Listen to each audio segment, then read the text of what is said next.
ṣàbẹ̀lò sí tó wípé lápò ìgbà o. ẹ wo ènìyàn ẹ ò ráyè lóde náà. ẹ jẹ́ ká túmọ̀ kíra wa kú dédé àkókò yìí gbogbo ọmọ Yorùbá gbogbo ọmọ Nàìjíríà tẹ́ láǹfààní láti máa wò mí tẹ́ láǹfààní láti máa gbọ́ mi. àánú Olódùmarè ò ní fi ẹnì kọ̀ọ̀kan wá sílẹ̀ o. wàhálà ò ní bá wa nú ilé kò ní bá wa lóde. lílọ bíbọ̀ wa kò ní méwu dání. ẹsẹ̀ ìtẹ́lẹ̀ wa kò ní méwu dání. bá a ti ń lọ sóko ìwájẹ wa láyọ̀ àtàláfíà bẹ́ẹ̀ la máa padà sílé wa láyọ̀ àtàláfíà. ńjọ́ tẹ́bi ń pọ̀ náà ní rè lọ́nà lọ́jọ́ tẹ́bi ọ̀pálé èmi àtẹ̀yìn òní ní sí ńlé lágbára Ọlọ́run. ẹ tún káàbọ̀ sí àkọ́tún ètò pẹ̀lú akandọ́rọ̀ Awíkonko Àjàó Àró Awíkonko aṣọ lójú ọlọ́rọ̀. ọ̀rọ̀ orílẹ̀-èdè yìí gba àtẹnumọ́. Yorùbá ní ẹni ó bá dákẹ́ tarẹ̀ ó bá dákẹ́ ẹni ó bá ṣe kíni ẹ̀ ń bá dákẹ́ tarẹ̀ ó bá dákẹ́. Ọlọ́run ọba dẹ̀ ṣe òpònú ẹ̀dá òpònú èèyàn nífẹ̀ẹ́ kí gbogbo ayé ó fẹ́ràn o. tí gbogbo ayé ó bá fẹ́ràn ẹ tí wọ́n gangan bá fẹ́ràn rẹ̀ tó sì ń ṣe nǹkan tó dáa tó fún ọ ní ẹ̀rí ọkàn gidi carry on carry go bí àṣẹ lè bò ó ìwọ máa ṣe tiẹ̀ lọ. ẹ̀san ń bọ̀ fún gbogbo tí ẹ̀dá bá ṣe. now tí mo bá sọ àwọn nǹkan kọ̀ọ̀kan ó lè má jọjú but fortunately enough ó máa ń bá èrò àwọn ọ̀jọ̀gbọ́n kọ̀ọ̀kan náà mu. now lánàá mo fẹ́ wá fún program pé ṣé a máa san ransom lọ anytime táwọn onísùnmọ̀mí àwọn ajínigbé tán bá ti kó èèyàn kan á mọ̀ fún ọ ní ransom. and again tẹ́lẹ̀tẹ́lẹ̀ owó tí wọ́n ń béèrè lọ́kàn wa bìlẹ̀ pé kò pọ̀ but lo and behold majority àwọn èèyàn ni wọ́n ti béèrè iye owó kan náà yìí lọ wọn tẹ́bí wọn ò lè kó jọ tí wọ́n ti torí ẹ̀dẹ́ ní àná tí wọ́n ti gbé wọn gbìn tí wọ́n ti pẹlòmíì sínú gbóǹbẹ̀ torí pé bí wọn ò rówó tùjọ. owó òwò wa làwa ń dárúkọ tó rò pé ó rọrùn láti rí. ẹ̀dá brothers and sisters nínú ilé ayé tá a wà yìí ní Nàìjíríà tá a wà yìí kẹ́dà ó tó ṣiṣẹ́ kó tó kó $1 million jọ. ojú ẹ̀dá mọ̀ tí máa rí o ọmọ iye tẹ́dá ó ti ná torí ọ̀nà fún ọ̀nà ọ̀run ntẹ́ ẹ̀dá ń jẹ sínú lásán ń gbọ́n ó lọ. ntọ́ bá wá mú ọ tó fi ṣèfù $1 million láàrin oṣù kan brother ó ti ná more than $5 million káàbù kéré bẹ́ẹ̀. bàbá wa sọ pé nìkan ò rí $1 million nìkan ò rí $10 million ẹ má bù kọ́rọ́run ká tó yọ ọmọ inú èkùrọ́ sòróró. ẹbí tẹ fẹ́ béèrè nǹkan lọ́wọ́ ẹ̀ sẹ́bí ọ̀hún gangan ti jẹun àárọ̀ yìí. ẹbí tẹ fẹ́ sọ fún pé ẹ̀wọ̀n má jí olóde ọmọ rẹ gbé o àwọn ajínigbé sì ní kó mú $10 million wá kẹ́yìn ó béèrè $1 million lọ́wọ́ mi láàárọ̀ yìí kò lè rí. ká tó wá sọ wípé ṣe mọ̀ wípé n tán pè ní ìṣẹ́ tán pè lákùṣẹ́ tán pè ní tálíkà ó ní level ó ní grade. I keep to tell people wípé nínú tálíkà lèmi náà wà ṣùgbọ́n lọ́ọ́ lọ́wọ́ fi pèpele sí ipò tálíkà ló fi jẹ́ pé bàbá wò kìtà bá wọlé a mọ̀ rí ẹni tá a bẹ́tà a mọ̀ rí ọ̀pọ̀ èèyàn tó bẹ́tà wa. Having said that now ngbà táwọn ajínigbé increase ẹ̀ wọ́n lè sọ pé kẹ́ lọ mú $50 million wá wọ́n lè ní $30 million wọ́n lè ní $40 million wọ́n lè ní $100 million. mo ti rí odidi tíìmù ẹgbẹ́ akọrin tí wọ́n kó tí wọ́n gbé tí wọ́n ní kán lọ mú $150 million wá. wọ́n á máa dárúkọ owó anyhow. ntí mo wá kọ́kọ́ káyìn lára ń bẹ̀ ni pé anytime tí wọ́n bá arrest àwọn ajínigbé ìgbé ayé wọn ò ní jọ tẹ́ tó ní $200,000 lápò lákàntì. so with that ó jẹ́ àwọn nǹkan tí ọba àyàn lọ́kàn jẹ́ wípé kidnapping ní Nàìjíríà ó ti di lucrative job. Àwọn èèyàn ń pawó wọlé nídìí ẹ̀. Àwọn èèyàn dẹ̀ rí gẹ́gẹ́ bí iṣẹ́ tó jẹ́ pé báwọn bá filẹ̀ àwọn ò lè ríṣẹ́ mi tí yóò tún pé tó mọ́ ń gbọ́ kí ló pé jàrà jẹ lọ. Ó wá jẹ́ kí ìjínigbé kó máa gbilẹ̀ káàkiri. Àwọn Fúlàní kọ́ ló bẹ̀rẹ̀ ìjínigbé. Àwọn Niger Delta ni. Lóòótọ́ látayébáyé wọ́n ti ń jìyàn gbé lórílẹ̀‐èdè Nàìjíríà àti káàkiri àgbáyé, but mostly ní Nàìjíríà láyé àtijọ́ tí wọ́n máa ń jìyàn gbé wọ́n máa ń lò yàn fétùtù ọ̀la ni. Kì í ṣe pé wọ́n máa ń gbé èèyàn pamọ́ pé ẹ̀kọ́ owó wa. Àwọn ará Niger Delta ńlọ́la Nàìjíríà lójú pé béèyàn bá jìyàn gbé owó gọbọi ńbẹ́ńbẹ́. Kí làwọn Niger Delta rí tí wọ́n fi ṣe ń gbà náà? Wọ́n ní wọ́n marginalize àwọn, ẹ̀ ń rí nǹkan àmúṣọrọ̀ lọ́dọ̀ àwọn, ìgbé ayé àwọn òde dáa, gbogbo ilẹ̀ tó yẹ káwọn ò fi dáko epo ti bàjẹ́, àwọn ò rí kan ṣe ọ̀gbìn, àwọn ò ráàyè sọ̀gbìn. Nígbà náà wọ́n kó Jagamu jáde, àwọn ò gbé èèyàn lásán, ìbò aláwọ̀ funfun wọ́n ń jí gbé, wọ́n bá ti kó méjì mẹ́ta wọ́n á ní ẹ lọ wáyé báyìí wá. Àwọn táwọn dẹ̀ ń jí gbé àwọn tó ń ṣiṣẹ́ ń bí ilé epo ilé ìfọpo ni. So àwọn ẹbí wọn, àwọn èèyàn wọn, àwọn ìlú wọn, wọ́n fún wọn ní ransom. So olófi jẹ́ pé ńgbà tíjọba Yar'Adua dé, sùmọ̀mí tó wà lókè ọya ní tàwọn Boko Haram. Àwọn yẹn kí wọ́n ju àdó olóró, kí wọ́n pààyàn, kí wọ́n wọ mọ́ṣáláṣí, kí wọ́n wọ ṣọ́ọ̀ṣì, kí wọ́n dédé wọ abúlé kan, kí wọ́n dédé máa pa àwọn èèyàn rẹpẹtẹ. ń táwọn bèsì lé lórí nìyẹn. Wọn ò rí gẹ́gẹ́ bí bísínẹ́sì táwọn lè gba owó lórí ẹ̀. So having said that, now àwọn Niger Delta ló wá bẹ̀rẹ̀ ńgbà tí Yar'Adua dé. Yar'Adua ló wá rò wípé ẹjá fáwọn èèyàn ní amnesty, àwọn nǹkan tí wọ́n ń béèrè fún wà justified. So kí la amnesty tí wọ́n fún wọn? Ta ló fẹ́ kọ́ṣẹ́ nu yín? Ta ni yóò kàwé nu yín? Ta ni yóò kọ́ ẹ̀kọ́ nǹkan kan nínú yín? Ẹ fún wọn níye báyìí, ṣùgbọ́n ẹ kọ́kọ́ da Jagamu tí ń bẹ lọ́wọ́ yín lẹ̀, gbogbo wọn dẹ̀ kó tí ń bẹ lọ́wọ́ wọn kalẹ̀. Kí ló fà á tó fi rọrùn láti ṣe ni wípé wọ́n ní olórí, wọ́n dẹ̀ sùjọ sí ọ̀nà kan. Lóòótọ́ ẹgbẹ́ oríṣiríṣi ni o, ṣùgbọ́n gbogbo wọn ni wọ́n ní aṣojú àti agbẹnusọ fún wọn. Ìgbà tíjọba sọ fún wọn pé ok, afẹ́bá ń dùnàdùrà tẹ́lẹ̀tẹ́lẹ̀ wọ́n ní káwọn ológun ọkọ̀jú sí wọn ní òkúsùn lọ́tún àti lósì, kò sẹ́ni tí ó pàdánù èèyàn tiẹ̀. Wọ́n ní àlèmọ́ fagídí tó lọ bẹ́ẹ̀. Ẹjá béèrè nǹkan táwọn èèyàn fẹ́, wọ́n dẹ̀ sọ nǹkan tí wọ́n fẹ́, ìjọba dẹ̀ gbé ìgbésẹ̀ lórí ẹ̀.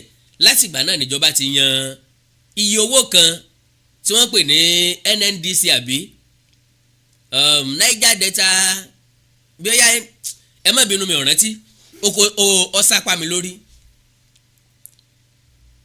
So NNDC náà ni Niger Delta Nigeria bóyá Niger Delta the development màá rántí. Now kí ni tí mo fẹ́ mú jáde ńbẹ̀? Ó ní pé ìgbésẹ̀ tíjọba Yar'Adua gbé ńgbà náà ó mú èso rẹ̀ wá, ó fi àlàáfíà ságbègbè Niger Delta. Oríṣiríṣi àwọn èèyàn ló dìde láti bẹ̀. Wọ́n rá àwọn kan lọ sókè òkun láti lọ kàwé, láti lọ kọ́ṣẹ́. So ohun tí wọ́n fún wọn ó jẹ́ kí àlàáfíà ó jọba padà. Now mass kidnapping tí ó kọ́kọ́ ṣẹlẹ̀ lórílẹ̀‐èdè Nàìjíríà ní tàwọn ọmọ Chibok, iléèwé àwọn obìnrin, to the best of my knowledge, n tí mo calculate ni pé àwọn onísùmọ̀mí yìí ọkùnrin ni wọ́n dẹ̀ pọ̀. Wọ́n dẹ̀ rí pé àwọn ti jìnnà lé, àwọn ò láǹfààní àti wọ̀gboro, ìyá obìnrin ń jẹ wọ́n nílò àwọn obìnrin. Á ti wá róbìnrin tó pọ̀ tí èyí kárí gbogbo wa. Ẹ má bínú o, bẹ́ẹ̀ ro tèmi ṣe lọ ni ó possible kọ́ mọ́ jẹ́ bẹ́ẹ̀ ló ṣe rí. Á ti wá róbìnrin tí ó kárí gbogbo wa, ìjà lọ iléèwé tí àwọn obìnrin wà kí wọ́n kó wọn. Because then àwọn tó kó àwọn ọmọ Chibok, to the best of my knowledge, if I can remember vividly, wọn ò béèrè ransom. gbogbo ìgbà táwọn èèyàn sọ wípé kí gọ́ọ̀mẹ̀ntì ó negotiate pẹ̀lú wọn kí gọ́ọ̀mẹ̀ntì ó negotiate pẹ̀lú wọn lásìkò ìjọba Jonathan ni ntí gọ́ọ̀mẹ̀ntì sọ ni pé bàbá fẹ́ negotiate wọn tá a la fẹ́ bá sọ̀rọ̀ kí ni tí wọ́n fẹ́ wọn ò sọ pé àwọn fẹ́ nǹkan kan so tó fi jẹ́ pé láàrin àwọn ọmọ yẹn bọ́yẹ́lẹ̀ tí ò fáyìn tó bọ́yẹ́lẹ̀ tí wọ́n ti díẹ̀ wọ́n sá yọ̀ǹda àwọn kan wọn ò yọ̀ǹda àwọn kan àwọn tí wọ́n pín mọ́wọ́ tí wọ́n fẹ́ wọn àwọn tí wọ́n tà fáwọn ẹgbẹ́ wọn nílùú mi wọ́n tà fún wọn. bí eré bí àwàdà bá ṣe mẹ́nu kò lórí ọ̀rọ̀ àwọn ọmọ Chibok nìyẹn bóyá bí ọdún bíi 3 sẹ́yìn wọ́n tún ṣe mass kinní kan bẹ́ẹ̀ wọ́n tún kó àwọn ọmọ kan bẹ́ẹ̀ àwọn ọmọ iléèwé bẹ́ẹ̀ eléyìí tó wá ṣẹlẹ̀ lẹ́nu ọjọ́ mẹ́ta yìí oríṣiríṣi ìjínigbé ló wá bẹ̀rẹ̀ sí ní wáyé ìgbà táwọn ẹ̀yà Ìgbò rí pé àwọn kinní ń rówó gọbọ́ ń bẹ̀ àwọn náà bẹ̀rẹ̀ tiwọn ìgbà tí Yorùbá rí wípé owó gọbọ́ wà níbi kinní o àwọn náà join ló fi jẹ́ pé jákèjádò ilẹ̀ Nàìjíríà kò sí ríjíọ̀nù kan tí ò ti sí ajínigbé ṣùgbọ́n bísínẹ́sì yìí àwọn Fúlàní la mọ̀ sí la mọ̀ gẹ́gẹ́ bí iṣẹ́ wọn ńlọ́wọ́ di pé ẹni tí ó bá jiyàn gbé ńlẹ̀ Yíbò yóò mọ ọmọ Fúlàní mọ́ra ẹni tí ó jiyàn gbé ńlẹ̀ Yorùbá yóò mọ ọmọ Fúlàní mọ́ra gẹ́gẹ́ bí ẹni tó mojú òwò bó ṣe wá ń lọ nìyẹn láti ilẹ̀ kálukú wọn dẹ̀ ń béèrè owó wọn dẹ̀ ń rí gbà wọ́n tó ń gbowó lọ́wọ́ ẹlòmíì wọn á tún pa wọ́n tẹ bá wá béèrè tí wọ́n fẹ́ gbà nú ẹ̀ wọn ò rí nǹkan kan sọ so lánàá a sọ̀rọ̀ nípa wípé kíjọba ọmọ fún ọ lówó kí lèmi rò débẹ̀ ohun tí mo rò débẹ̀ ni pé àkọ́kọ́ owó tí mo gbọ́ pé wọ́n béèrè yìí ó jẹ́ ìkàyà mo kọ́ gbọ́ 40 trillion naira later mo wá gbọ́ 1 billion naira meanwhile ọ̀tọ̀ọ̀tọ̀ làwọn tó béèrè owó yìí àwọn tó béèrè 40 trillion ọ̀tọ̀ àwọn tó béèrè 1 billion ọ̀tọ̀ tẹ́ bá ti wá wò ó ẹ máa rí i pé àwọn tó ń sọ̀rọ̀ yìí they knew nothing wọn ò kàwé wọn ò lọ́gbọ́n wọn ò nímọ̀ rárá because kan tó béèrè 40 trillion ẹ kọ́kọ́ béèrè pé ṣé Nàìjíríà gangan tó 40 trillion because 2024 budget is 28.7 trillion naira 28.7 trillion naira ó túmọ̀ sí pé odidi Nàìjíríà as a whole kò tó 40 trillion naira so àwọn onísùmọ̀mí wá láwọn gba 40 trillion naira torí pé wọ́n kó èèyàn 16 kéèyàn sọ pé wọ́n gba 40 trillion naira fún èèyàn 16 àwọn tí wọ́n ń pààyàn tí wọ́n ń gérí gan wọ́n ń ta orí 50,000 naira gọ́lọ́ ń dáríjì mí o wọ́n ń torí 50,000 naira wọ́n ń ta pán 20,000 naira wọ́n ń tọwọ́ 5,000 naira wọ́n wá jiyàn 16 gbé níbi kan tán pè ní gọ́níngòrá níjọ lágbègbè Kaduna now èèyàn 16 ẹni ẹ máa gba wá fún gọ́ọ̀mẹ̀ntì ní condition pé ẹ gba 40 trillion naira ọkọ̀ ilọ̀sì 11 150 brand new motorcycle kẹ́ ẹ tó lè rìlíìsì àwọn tẹ́ ẹ jí kó èèyàn 16 kò sí bí ìjọba ṣe fẹ́ lójú àánú tó kò sí bí ẹ̀dá ṣe fẹ́ jẹ́ abiyamọ tó kí òní sọ pé kán máa kó wọn lọ pé àwọn bò wọn tó bá jẹ́ sísun jẹ náà fẹ́ sun wọn jẹ kán sun wọn jẹ tó bá jẹ́ pé tàbí ẹran àpáta ní kán pé wọn tà even kéèyàn lẹ́bí ń bẹ̀ kò sí bẹ́ẹ̀ yẹn ṣe fẹ́ approach ẹ̀ kò sí bẹ́ẹ̀ yẹn ṣe fẹ́ appeal sí because kò sí gómìnà tó fẹ́ san state governor ní ọ̀sán ni àbí federal government based on what so ìyẹn ni mo wá wò wípé sáwọn èèyàn ronú báyìí and again ilé ìbéèrè ransom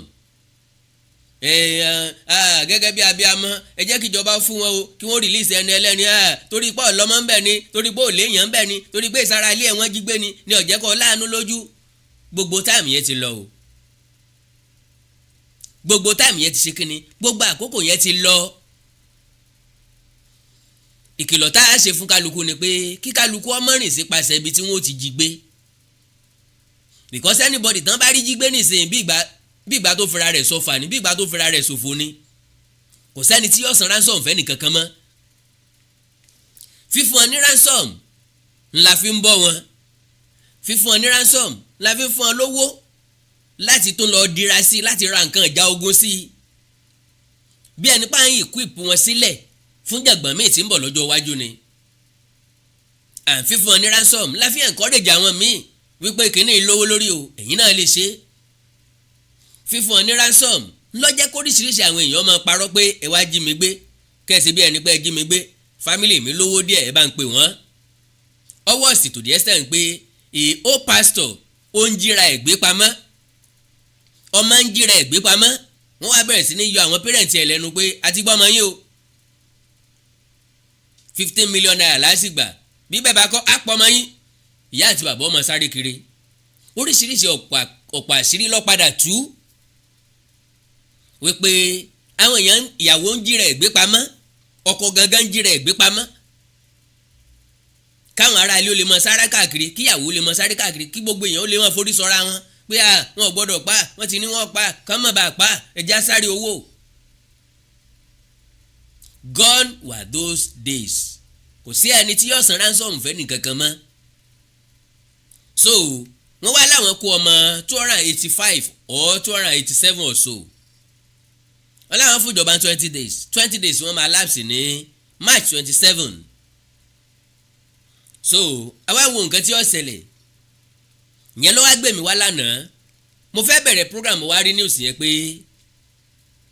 ààrẹ Bọ́lá Ahmed Tinubu ní kò sí ransom gangan fún àwọn tó jiyàn gbé mo wá tó padà lọ sáàṣì fún news yẹn ṣé lóòótọ́ ni àjẹgbẹ́ ọkàn wá rìnà bákan náà ni. So ńlọ́wọ́ á jẹ́ pé oríṣiríṣi àwọn èèyàn ni wọ́n ń sọ̀rọ̀ nípa ẹ̀. That is number one. Secondly,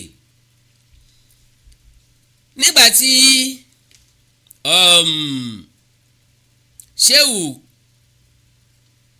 Sheikh Gumi tó ní ó ṣetán láti jẹ́ alàgàtà láàrin ìjọba àti àwọn ajínigbé.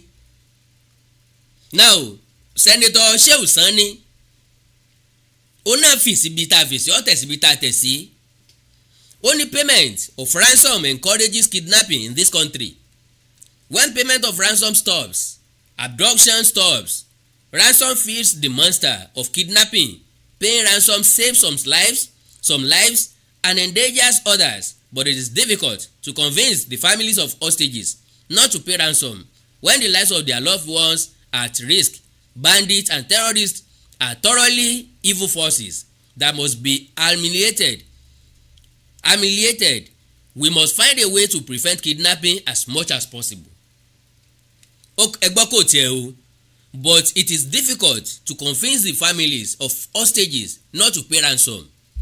So òkú tí kìí ṣe tẹni ọjọ́ tọ̀fọ̀ àwọn abúlé tí wọ́n wá kó ọmọ lọ́dọ̀ wọn kí wọ́n wá 1 billion lọ kí wọ́n san because ó ti wà glaring sí majority wa bó tiẹ̀ tàbí ká sọ pé minority wa bí ó jẹ́ majority wípé bí náà bá láwo kò lè mókè odògùn tí ò bá ní onílù tí ń lù fún ròmí nsàlẹ̀ odò ìròmí ò ní dédé máa jó lókè omi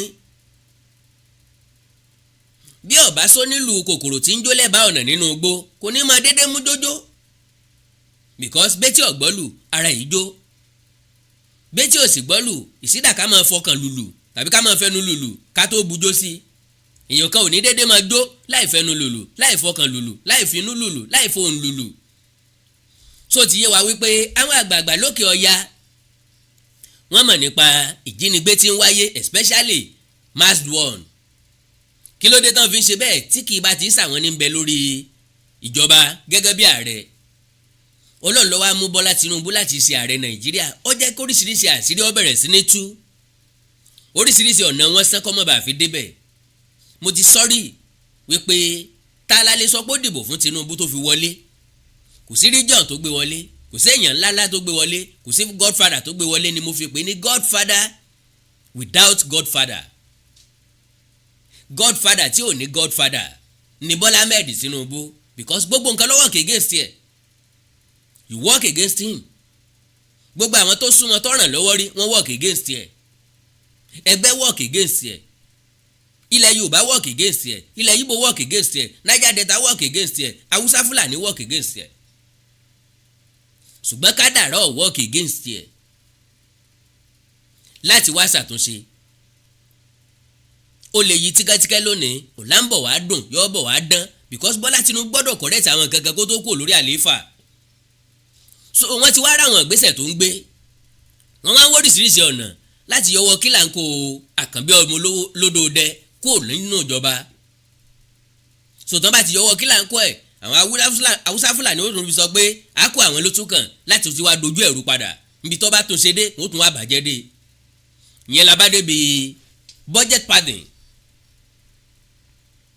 Mo ń bọ̀ wá sọ̀rọ̀ sí nípa ti kidnapping o àti ọ̀rọ̀ Sheikh Gumi. Sheikh Gumi ó ní kí ààrẹ ó make sure pé wọ́n dialogue pẹ̀lú àwọn bandits.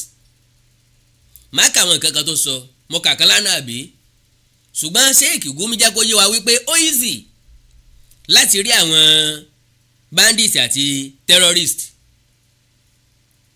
tí federal government bá ti ṣe tán láti pèsè ẹ̀kọ́ fún wọn pèsè ìlera ọ̀fẹ́ fún wọn. Jẹ́ sáré ka title ẹ̀ nǹka topic ẹ̀ fún ọ. So kí wá béèrè question mi ìgbà tá a bá sọ wípé torí ètò ẹ̀kọ́ ni wọ́n ṣe jíyàn gbé torí ìlera ni wọ́n ṣe jíyàn gbé. My first question, ta ló sìkì láàrin wọn tí ń fẹ́ ìtọ́jú tó wá jẹ́ pé ibi téegun ẹ̀ fẹ́ lé sí ibi tára ẹ̀ fẹ́ yá sí nìjínigbé? Nínú wọn ta ló ẹ̀sẹ̀ fẹ́ lọ bẹ̀rẹ̀ primary school? Nínú wọn tó ẹ̀sẹ̀ fẹ́ kẹ́kọ̀ọ́ nínú àwọn tí ń jìyàn gbé yìí wọ́n ti bọ́n kò sẹ́kọ̀ọ́ tán ẹ̀sẹ̀ fẹ́ kọ́ mọ́ ní tí wọ́n ṣe ni pé wọ́n ṣe business tó wà lucrative.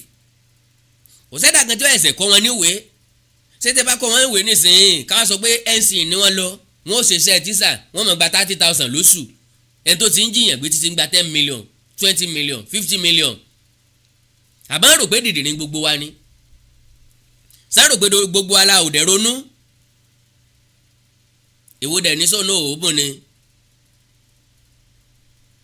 you know open.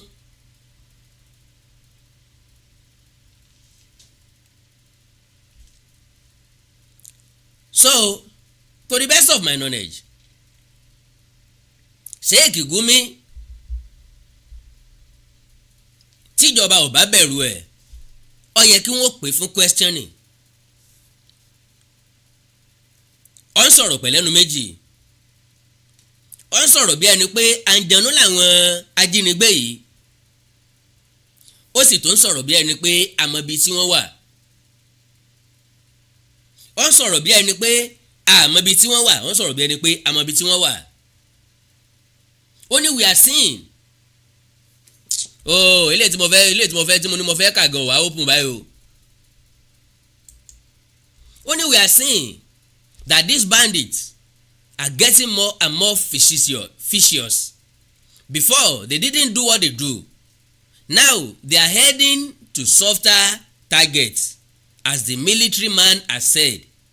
We can only attribute that to the kinetic approach, which is overemphasized when we talk. When we hear politicians talking about kinetics, nothing is done to overcome these people. But let me give you an example. We are fighting bandits. They are anonymous. Then where do you want to get them? So far you know they are anonymous. How did you get them inside the bush the other time? Tó fi ń romance wọn, tó fi ń bá wọn sọ̀rọ̀ tẹ́ ẹjọ́ ń ya fọ́tò. Nígbà tó mọ̀ pé wọ́n wà anonymous. They are phantoms. How can you fight somebody you don't even know? Ẹni tó mọ̀ àǹjẹ̀nú lásán tí ń rìn nínú afẹ́fẹ́ ló fẹ́ lọ negotiate pẹ̀lú ló fẹ́ jẹ́ negotiator between them and the government. Ó yẹ lẹ́yìn tá a lè question tá a gbọ́dọ̀ question dáadáa. And again kí ló fún máa yín ní audacity láti máa rí rẹ̀ big demigod gẹ́gẹ́ bí ẹni tó lágbára tágbára ò lè mú tọ́wọ́ kankan ò lè ká torí pé ó wà lọ́ndà caliphate. That is number 1. 2, ó wà láàrin àwọn kàbá. 3, alágbára tágbára kankan ò lè ká ni. So only we said let's go in, let's know them. So you don't know them before, let's map them out. Map them means know who they are, where they belong, or all this intelligence information is factually not there. How can you know somebody from satellites, from drones? And the harsh-handed approach to the matter is what is making it worse. Now they are kidnapping small children and they are threatening death, which they didn't do before. So I think what ought to be done is let's go back to the drawing board and truly be non-kinetic.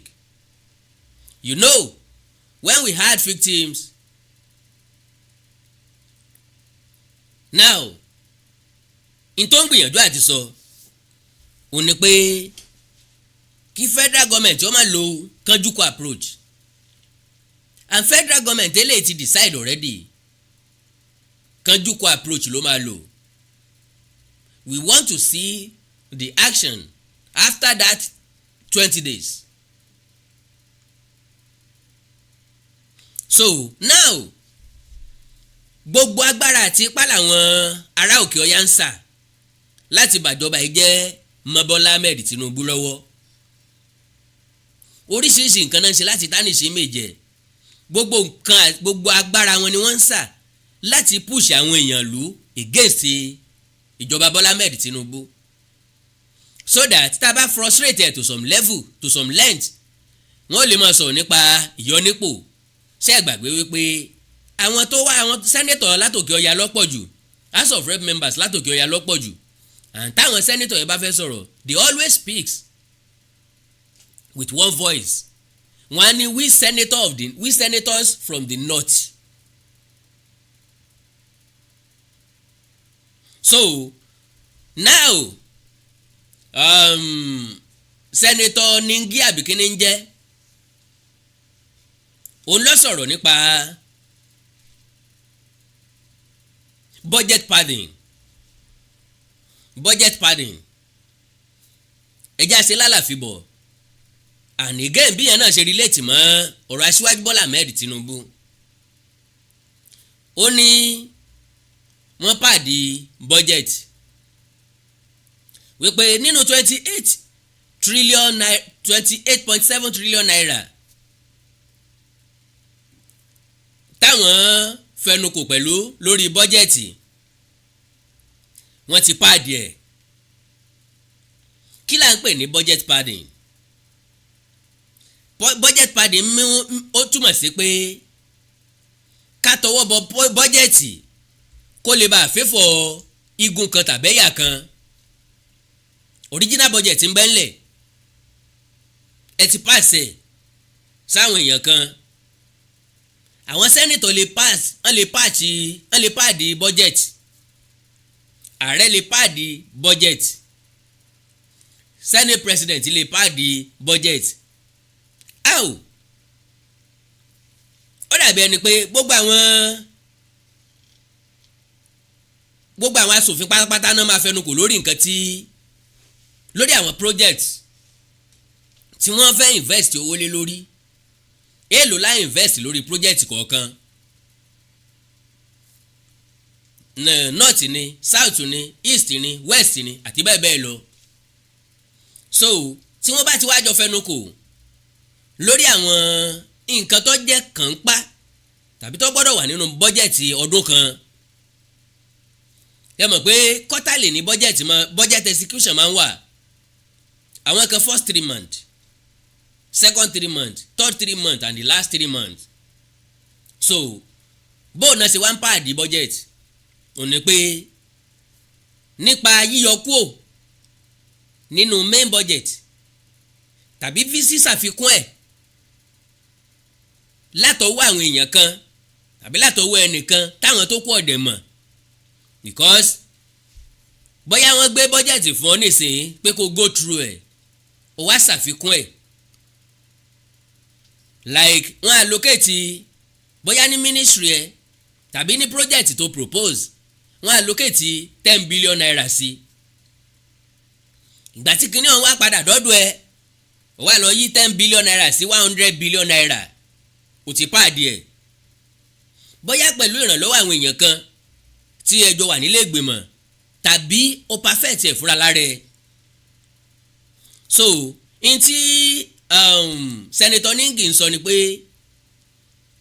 nínú 28.7 trillion naira 25 trillion naira nínú ẹ̀ àwọn trace ẹ̀ àwọn rí budget ẹ̀ àwọn dẹ̀ rí location ibi tó ń lọ ṣùgbọ́n 3.7 trillion naira àwọn trace ẹ̀ àwọn ò rí project kankan pẹ̀lú ẹ̀ àwọn ò dẹ̀ rí traces ibi tó sọlẹ̀ sí ó wá láwọn wá wádìí ìgbà táwọn wà trace ẹ̀ àwọn trace ẹ̀ dọ́dọ̀ ààrẹ Bọ́lá Ahmed Tinubu àwọn trace ẹ̀ dọ́dọ̀ Senate President Godswill Akpabio. So now ngbà tó wá ń sọ̀rọ̀ fatafata wá ń sọ nísọ wípé òun máa dì kí wọ́n suspend òun o because lọ́kàn tiẹ̀ n tó ń gbìyànjú àti sọ ni pé ààrẹ Bọ́lá Ahmed Tinubu nínú bọ́jẹ̀tì yẹn ó fẹ́ fọ́ south ju àwọn lọ ó ti gbé bọ́jẹ̀tì lọ sí political and ethnic favour pé kò yẹ kí nǹkan yé báyìí kó lọ sí south kí nǹkan yé báyìí wá sí north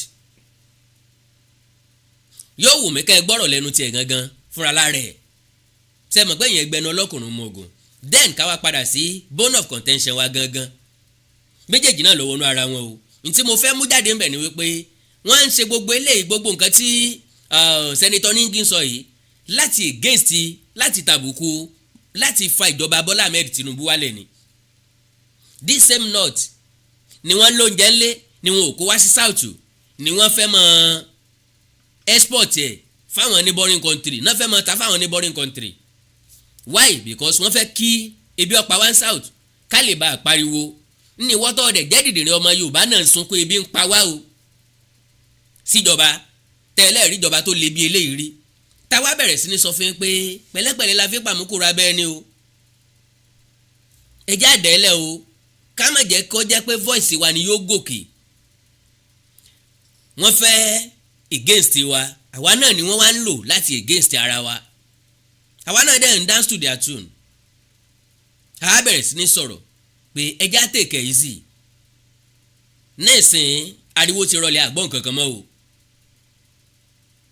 oríṣiríṣi àwọn mayors ni federal government ti take tó fi jẹ́ pé nǹkan ti dẹ̀ lára wa díẹ̀ bọ̀kọ̀ sẹ́ni tó jáde mọ́ láti sọ̀rọ̀ mọ́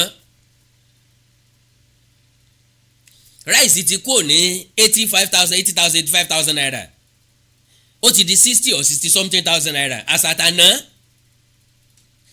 kò sí nínú wa tó jáde tó sọ̀rọ̀ mọ́ wípé nǹkan ti yàtọ̀ sí bó ṣe wà tẹ́lẹ̀ o a sọ̀rọ̀ wípé globally ni inflation wáyé globally náà ló ti ń reduce Japanese company kan wọ́n sọ pé àwọn ti reduce owó lórí ọjà àwọn pápápá jẹ́ kí n sáré play voice Mr. àbí Senator Ningi. I said, in the course of our perusing the budget, which Onanuga seems to have dwelt on, I say we have established beyond reasonable doubt about 25 trillion so far has nexus in the budget. That means there is money, and then there is project, and then there is location. Money, project, location. But we are yet to ascertain 3 trillion of that budget. We have established the 3 trillion in the budget. We have not established its location and the place. The intention of the northern senators as regards to the budgetary allocation was to meet the Senate President with our findings and subsequently meet President Bola Ahmed Tinubu with our findings. Can you imagine that? With our findings. So if one is questioning our desire to relate with Bola Tinubu, how will I say that the findings of the Northern Senators Forum will go to the Senate President and then to Tinubu, the President and Commander-in-Chief? And you could see, I switched off all my handsets this morning. I don't want any Northern Senator to come here. If it is a cross I have to carry, I'll carry it. I'm not afraid of anything. Anything. I believe in one God, and I believe power is transient. I'm not scared of any issue like suspension. I've been out of the Senate for 8 years. And people had to force me back. It's not an issue. Some of our friends were removed by tribunals. They're living their lives. If because I say what I will say, if because I said what I said, then I'll be suspended. So please be it. It will be an honor. And for me to be suspended by whatever body. The interview I had with BBC was never an interview for Northern Senators Forum. It was an interview for myself. I don't want people to castigate them. I want people to castigate me as a leader. I want. Now, ọ̀rọ̀ lẹ́gbọ́n yìí lẹ́nu Senator Abdul Ningi ó ń gbẹnu àwọn ará òkè ọya sọ̀rọ̀ ká má bà wá fojú bẹ́ẹ̀ wò ó wá ní ohun ọ̀gbẹ́nu àwọn sẹ́nitọ̀ tó wá látòkè ọya sọ̀rọ̀ o ṣùgbọ́n níbẹ̀rẹ̀ ó ní we the senator from north. Now tá bá sọ lọ́pọ̀lọpọ̀ gbà pé àwọn èèyàn ni wọ́n ń fà wá sẹ́yìn ìgbà tí Sheikh Gumi tó ní àwọn onísùmọ̀mí dùn rí wọ́n rọrùn láti contact tí gọ́ọ̀mẹ̀ntì bá ṣe tán láti fún wọn ní ẹ̀kọ́ ọ̀fẹ́ ìwòsàn ọ̀fẹ́ then ẹ jẹ́ ká béèrè and again lára àwọn nǹkan tí banditry fi pọ̀ ní northern part of this country ó ní pé ibi tí ìgbésùnmọ̀mí bá pọ̀ sí ní security vote wọ́n máa ń pọ̀ fún governor because yóò sọ pé a fẹ́ takò eléyìí sẹ́yìn pa ilé àwọn eléyìí yọ wá lẹ́nu sẹ́yìn pa àwọn eléyìí ń gbà ìkúlé wọlé sẹ́yìn pé wájú ilé làwọn eléyìí ń gbà sẹ́yìn pọ̀ tún làwọn eléyìí ń gbà sẹ́yìn pọ̀ wà láfíà làwọn eléyìí ń gbà. ó máa ń determine security vote tí wọ́n fẹ́ fún ìlú kọ̀ọ̀kan. ìlú tó bá jẹ́ pọ̀ wà lálàáfíà security vote wọn láti prevent ni. ìlú tó bá jẹ́ pọ̀ wà under siege security vote wọn á wà fún láti prevent àti láti offend. So now nígbà tó oríṣiríṣi àwọn èèyàn wá ń sọ̀rọ̀ nípa kidnapping nípa ti budget padding yìí Senator Ali Ndume ó lóun ti wọ̀nù senator yìí ìgbà tó kọ́kọ́ narrate ọ̀rọ̀ yẹn fún un pé òun sọ fún pé so o ní evidence pẹ̀lú nǹkan tó ń sọ yìí gẹ́gẹ́ bí àgbà olóṣèlú kò yẹ kí irú gbólóhùn báyìí máa ti ẹnu rẹ̀ jáde bí wọ́n bá sọ pé ẹ trace 3.7 trillion naira sọ́dọ̀ ààrẹ orílẹ̀-èdè yìí does it mean pé ààrẹ fẹ́ gba 3.7 trillion naira láti kó jẹ does it mean pé ààrẹ àti senate president fẹ́ pín láàrin ara wọn ó possible káàrí ó pàdé budget because normally ńgbà tẹ́ bá gbé budget lọ fáàrẹ ààrẹ budget lélẹ́yìí o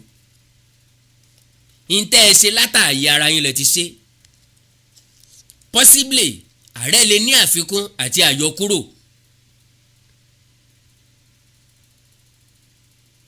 ó rọrùn fún senate láti pàdé budget ní táìmù wo lẹ́yìn tí wọ́n ti gbé fún ààrẹ fún review táàrẹ ti review ẹ̀ tán ok 20 trillion naira la fẹ́ náà bí ààrẹ ti ààrẹ ti wò ó ààrẹ ti buwọ́lù wọ́n wá dá padà sọ́dọ̀ wọ́n wá ṣàfikún sí i owó tí ó jáde sí wọ́n wá fi ìsídàkọ́jẹ́ pé agent kan tàbí budget kan àbí project kan ni wọ́n increase owó ẹ̀ tàbí create another budget another project tí ò sí nínú budget yẹn tẹ́lẹ̀tẹ́lẹ̀ bí wọ́n ṣe ń pàdé budget nìyẹn wọ́n á increase owó sí i budget dẹ̀ lè fẹ́ work on ok kíní kan ministry 40 billion naira bí bóyá 10 billion naira ni ẹ ti allocate fún tẹ́lẹ̀tẹ́lẹ̀ ṣùgbọ́n gbà tán pàdé ẹ̀ wọ́n ti fi 30 billion kún ìyẹn á jẹ́ benefit àwọn tó pàdé ẹ̀ tàbí benefit ìlú wọn tàbí benefit ẹ̀yà wọn láti ìjọ́ táwọn gàǹbàrí ti ń pàdé budget àyípadà èwo ló ti mú balẹ̀ wọn ẹkún kí ni wọ́n wá ń sun gbogbo gómìnà ló ń produce education fáwọn èèyàn tó wà nínú ìlú ẹ̀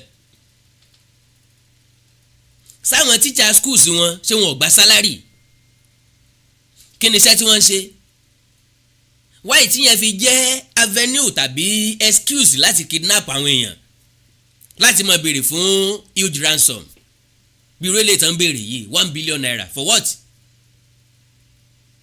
So Senator Ali Ndume Oni, I told him he was wrong. I had even warned him when he brought the issue to me. I told him to get a consultant to analyse the budget, but he refused to listen to me. Kò lè listen sí ọ because wọ́n ní motive behind there. Ìtàn fẹ́ ni pé ẹnìkan tó máa wà spoken tó lè àtáàkì Aṣíwájú Bọ́lá Ahmed Tinubu sódà táwọn tó kú ó lè gbé lẹ́sẹ̀. Only Ningi was trying to make the 2024 project an ethnic and political issue, which is wrong. Kínìdí torí pé ìjọba ò bọ́ sí wọn lọ́wọ́. Kínìdí torí pé a ti ń gbé parliamentary system pò yí ẹnu. Lọ́kàn wọn bèlè pé kò lè pay àwọn kò lè fẹ́ fún àwọn, and that is the only solution for this country, to stay together. Or else ká jókòó rí yí tábìlì po ẹjá pín gàrí wa kí kálukú ọmọ lọ lọ́tọ̀ọ̀tọ̀. So àwọn ará òkè ọya wa ń fi wá kówó jọ. Banditry kò déédéé súyọ ní Nàìjíríà o. Èmi àtẹ̀yìn mọ̀ wípé Fúlàní ti wà láàrin wa tipẹ́tipẹ́, Haúsá ti wà láàrin wa tipẹ́tipẹ́. Mo ń sọ̀rọ̀ nínú ìlú mi, Haúsá ń bẹ ń sábó tí wọ́n ń tà tí wọ́n ń rà ń bẹ̀ successfully. Àwọn Haúsá ti kọjá wájú ilé mi láàárọ̀ yìí. Àwọn tí ń ta kọ́kọ́rọ́, àwọn tí ń ṣe shoemaker, àwọn tí ń ti wheelbarrow tí wọ́n ń tajà lórí ẹ̀ tán ta chájà ta nǹkan. Wọ́n ń kọjá almost every day. Wọ́n ò gbọ́n wá a ò gbọ́n wọn, kálukú ń ṣe tiẹ̀ lọ́tọ̀ọ̀tọ̀. Òṣèlú ló bí banditry. Àwọn àgbà olóṣèlú láti north náà dẹ̀ ní including President Muhammadu Buhari. Because tipati kúkú ló fẹ́ fi sáré. Wọ́n á bẹ̀rẹ̀ sí ní lọ invite àwọn ajagunta onísùnmọ̀mí wá láti neighboring countries. Niger, Chad, Mali àti bẹ́ẹ̀ bẹ́ẹ̀ lọ. Wọ́n ti promise wọn lówó. Táwọn bá ti dìbò 2015 o, tí ó bá ti fẹ́ fọ Buhari kí wọ́n sọ gbogbo ẹ̀dógún. Wọ́n kó wọn wá wọn kàǹpù wọn. Helicopter ológun ni wọ́n fi ń feed wọn, náà fi ń gbóúnjẹ lọ fún wọn. Àti sọ sẹ́yìn náà àti analyse sẹ́yìn.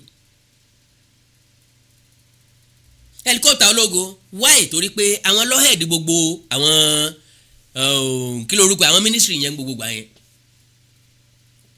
Kò wá sí avenue yẹn mọ́. Now Buhari wá wọlé. kò wá síjà mọ́ torí Goodluck ò pariwo, Goodluck ò sì lọ kóòtù, ó congratulate Buhari even kan tó ka ìbò tán. ilé ìtàtìkú àti Peter Obi ò lè ṣe tí wọ́n ń pààrà ilé ẹjọ́ tán dààmú ara wọn káàkiri. tààrà àwọn òpònú kan tí wọ́n nígbàgbọ́ wípé Peter Obi lọ wọlé wọ́n gbé fún Bọ́lá Tinubu ni. àwọn òpònú àwọn ọ̀dẹ̀ sọ avenue tí Peter Obi fi wọlé fún wa tàbí tó fi lè wọlé fún wa, iṣẹ́ tó ṣe débẹ̀ tó fi lè wọlé ju Bọ́lá Ahmed Tinubu lọ. And lo and behold, Ọlọ́run ló ní kó jẹ́ Obi lọ wọlé, Tabatiku lọ wọlé, gbogbo tí ń jẹ jáde yìí bá ti jẹ jáde á sì wà lójú kan for foreseeable future. Now Buhari wá wọlé tán, gbogbo wọn àti ẹ́ẹ́lì kìíní kan ni wọ́n jọ kó àwọn jàǹdùkú yẹn wá, wọ́n lọ́ọ̀jì wọn sí Kaduna. Buhari wá wọlé tán kò rántí ẹ̀ kankan nu wọn mọ́, gbogbo nǹkan ìjà olóró tí wọ́n kó lé wọn lọ́wọ́ wọn ò gbà lọ́wọ́ wọn, wọn ò dẹ̀ fún wọn lówó, ebi wá ń pa wọn. àìmọye ìgbà ni wọ́n lọ bá ẹ́ẹ́lì pé ẹ má dé òsè ẹ fún wa lówó, ebi ń pa wá. ìyẹn ò pé Buhari lè gbé kọ́ọ̀lù, ó lè má gbé kọ́ọ̀lù sorry, Buhari lè sẹ́ǹdì sẹ́ǹjì sí wọn, kíní yóò ká wọn lẹ́nu mọ́, náà fi fọ́n sínú igbó wa ní South West lọ́dún náà lọ́hùn tí wọ́n fi bẹ̀rẹ̀ sí ní jiyàn gbé. why? torí wọ́n rí i pé ara wa tutù nísàlẹ̀ ń bì, alówó àríjẹsẹ́kù, ojú wa ń dán, unlike àwọn àlìmọ́jìrì tí ò rí tọ́rọ́ tí ò rí kọ́bọ̀ tó jẹ́ pọ̀dọ̀ wa náà ni wọ́n tó ti wá ń tọrọ oúnjẹ tọrọ owó, náà fi fọ́ndà sínú igbó wa,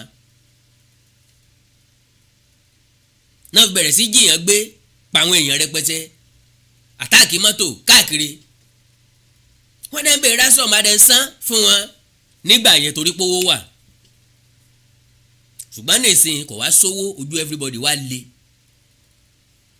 everybody wá dé sí ọ̀kọ́ kú. làwa ń sọ fáwọn èèyàn wípé kò sẹ́ni tí báyàn lé jàǹdùkú nílẹ̀ rẹ̀ o, kálukú ni yóò bójútó lẹ̀ rẹ̀. lọ́dún náà lọ́hùn àwọn èèyàn wá fọ́nú gbó, Tìpátìkù kò wá lé wọn jáde nínú gbó wa.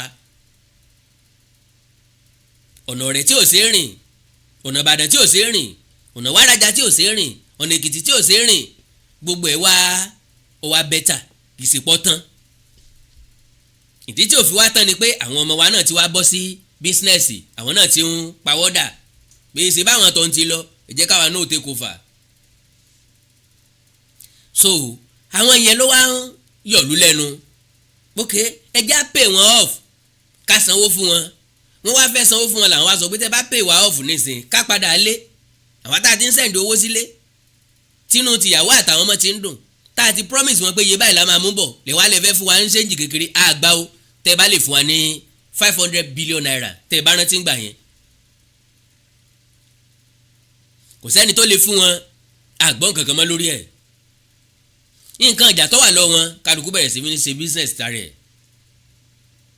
bí banditry ṣe gbilẹ̀ ní Nàìjíríà nígbà yẹn nìyẹn, bí ìjínigbé ṣe gbilẹ̀ ní Nàìjíríà nígbà yẹn nìyẹn.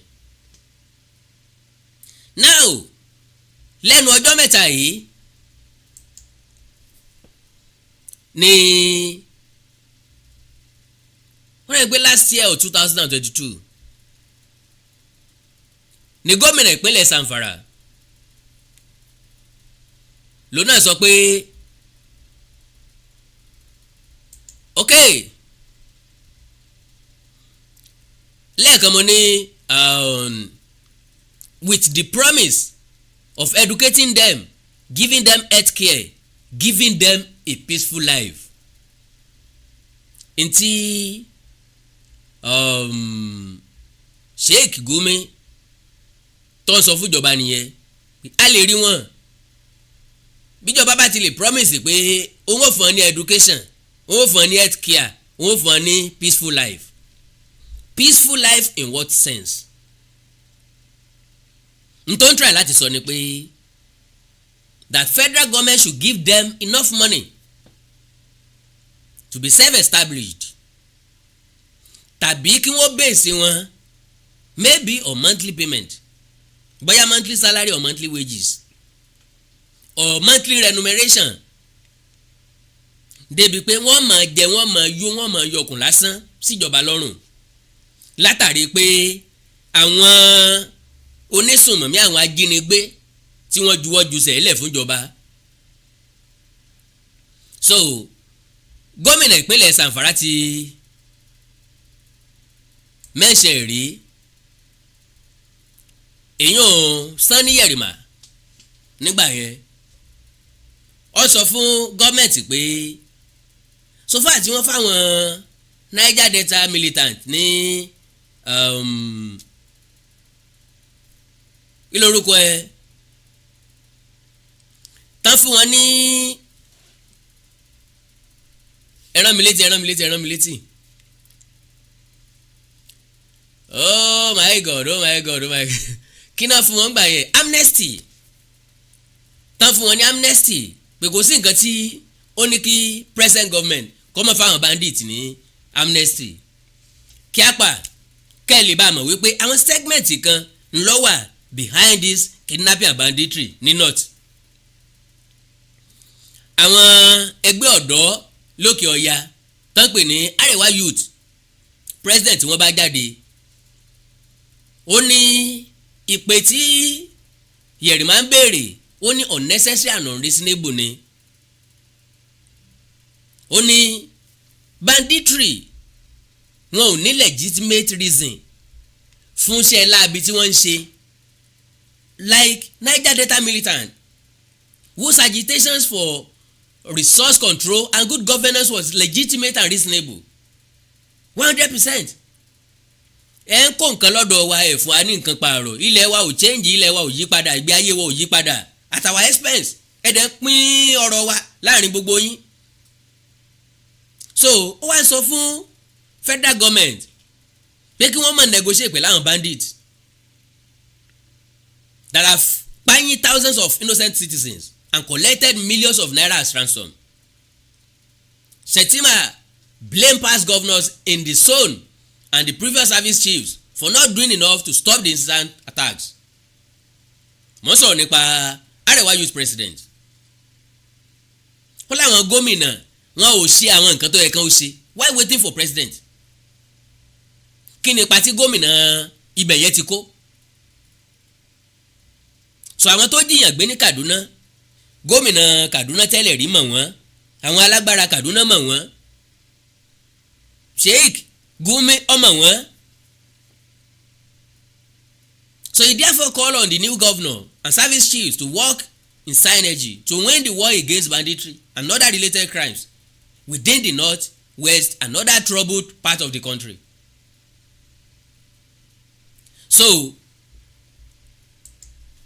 northern leaders have bákan náà làwọn northern leaders náà àwọn náà reject ẹ̀ have rejected a call by former governor of Zamfara State Malam Yerima Sanni asking President Bola Ahmed Tinubu to negotiate with terrorists and bandits in the country and grant them amnesty as it was done for Niger Delta militant by late Umaru Yar'Adua administration.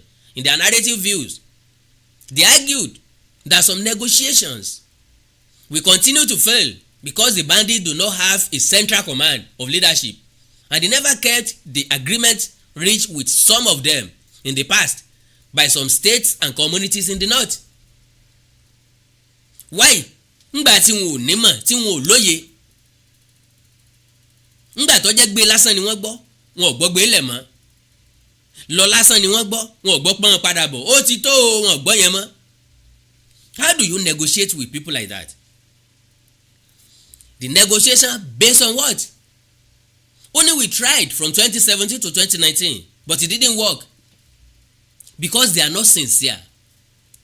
I said it yesterday.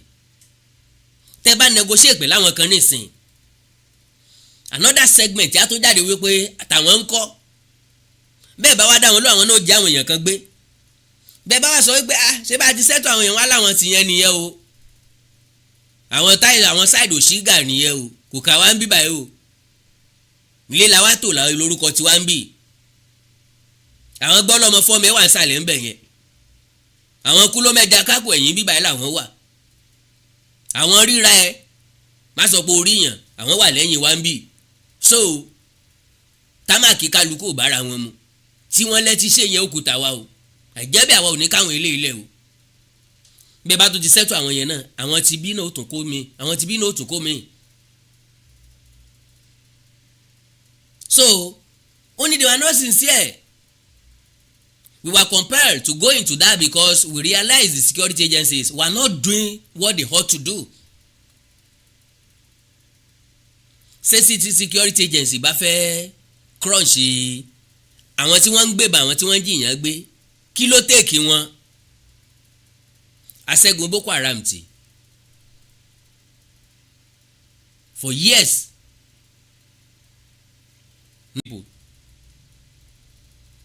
Nlẹ̀ bá jà tilẹ̀ ṣẹ́gun wọn for more than 10 years yìí o. Lẹ́ẹ̀máa yan fanda lẹ́ẹ̀máa campaign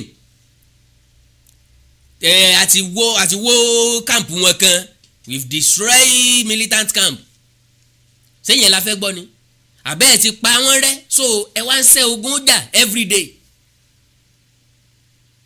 ẹ wá sọ ogun di oko ríro di ebè kíkọ́ ní àti kọ́ 5 báyìí 5 tá a kọ́ ti tó ẹ̀já fún àwọn tó kù lẹ̀ náà ká lè rí mi kọ́ lọ́la ká lè bá pẹ́ lẹ́nu ẹ̀ kó lè bá pẹ́ wa ká lè bá rówó gbà wọlé ní tí wọ́n sọ security lórílẹ̀‐èdè Nàìjíríà dà nìyẹn business. Only so we were under serious pressure from the people as they look up to us to bring the menace to an end, and that was why we settled for the non-kinetic approach. It lasted for a brief period before it failed. It failed because 1, they were not sincere, and 2, because they are not organized and don't have common leaders whom if you negotiate with can serve as their representative. They have rivalry and different groups like I said yesterday. Méjì ìkàdé bí tẹ́lẹ̀ and everyone knows that. They have rivalry and different groups. It is unlike when you are fighting a group on ideology where they have a common leader, where you negotiate with him and he leads them. It is not that way. Bandits have different groups. How many will you deal with?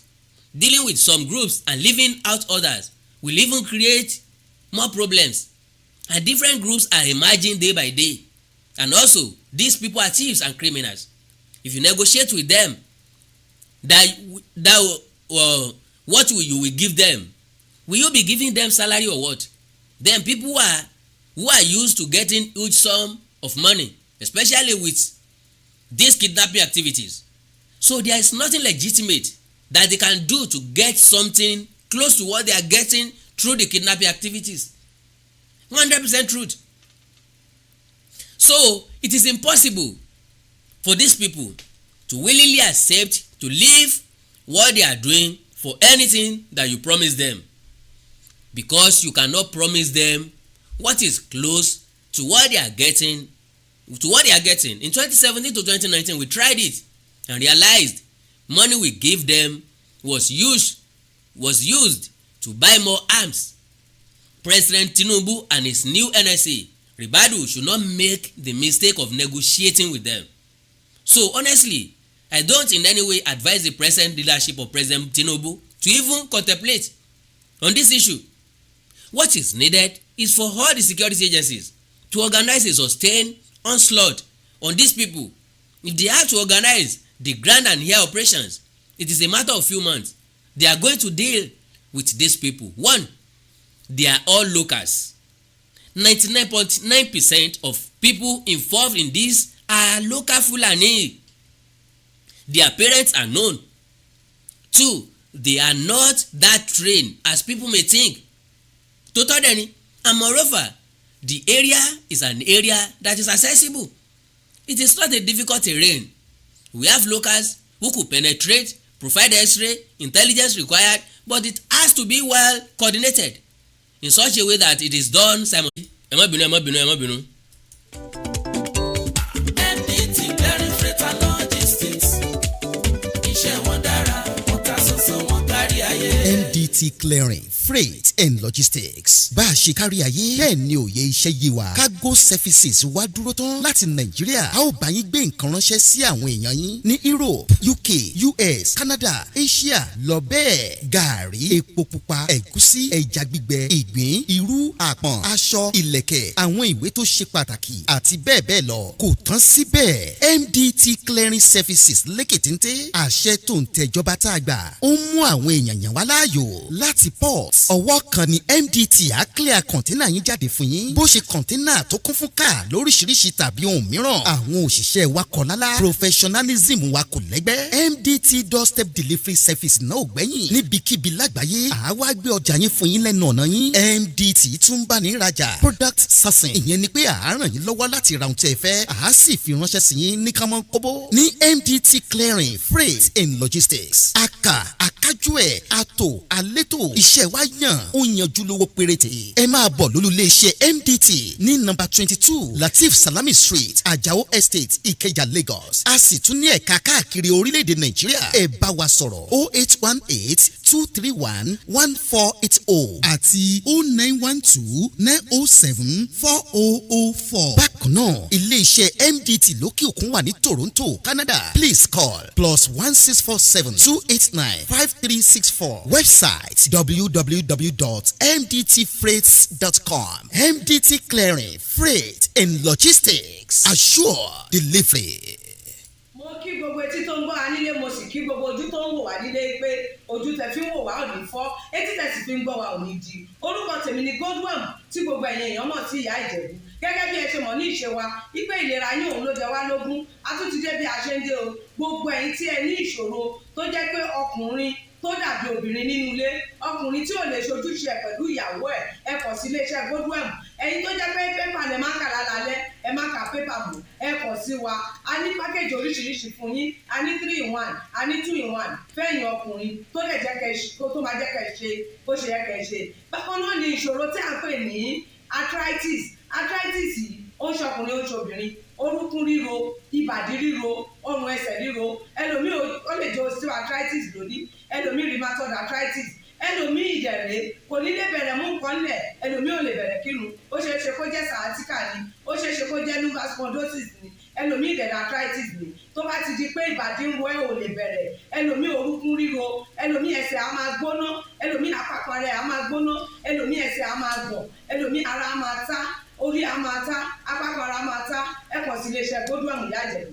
ẹlòmíì ò lè fojú ọwọ́ ẹ̀ báyìí, gbogbo ọwọ́ á máa ró. gbogbo ẹ̀yin tẹ́ tí ń lò náà ẹ máa jẹ́rìí sí. ẹ kàn sí iléeṣẹ́ Godwin ìyá Ìjẹ̀bú. bákan náà ni àwọn èèyàn tó ń tọ̀ ìtọ̀ àtọ̀jù yìí ó ṣeé ṣe kó jẹ́ pé prostate enlargement ni. fún ẹ̀yin ọkùnrin tẹ́ ti lé lọ́mọ 40 ọdún tẹ́ bá ní prostate enlargement ẹ lè máa tọ̀ léraléra. ẹlòmíì ò ní rí tọ̀tọ̀ rárá, ẹlòmíì ìdẹ̀rẹ̀ tó bá fẹ́ tọ̀ á máa ní ìrora, ẹlòmíì ìdẹ̀rẹ̀ kó tó débi tó máa tọ̀ sí tọ̀ yìí ti máa jábọ́.